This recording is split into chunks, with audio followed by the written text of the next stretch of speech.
पापांचा मी होतो राशी, पापांचा मी होतो राशी, सांगू किती त्याजाचा, सांगू किती त्याजाचा. उद्धरिले तू मज पतिताला, उद्धरिले तू मज पतिताला, सिंधू देशी अमृताचा.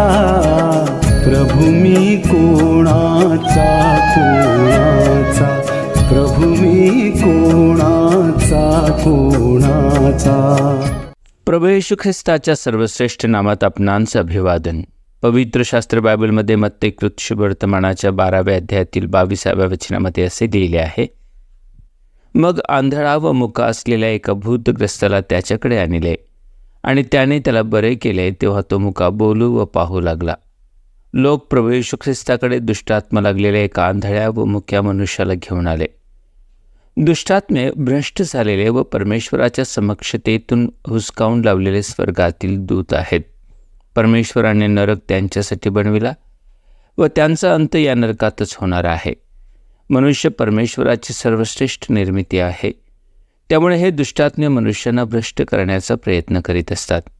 दुर्दैवाने मनुष्य देखील पापात पडल्यामुळे त्याचाही अंत याच नरकात होईल, जो खरे तर दुष्टात्म्यांसाठी बनविला गेला होता. या भयंकर विनाशापासून मनुष्य जातीला वाचविण्यासाठी प्रभू येशू ख्रिस्त या भूतलावर मानवी रूपात जन्मला. मनुष्याचे पाप स्वतःवर घेत त्याने वधस्तंभावरील मरण स्वीकारले.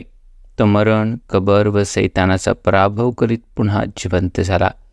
आता जो कोणी त्याच्यावर विश्वास ठेवतो व त्याला आपल्या जीवनाचा प्रभू म्हणून स्वीकारतो, त्याला पापाचे भय व त्यामुळे ओढवणाऱ्या नाशापासून सुटका प्राप्त होते.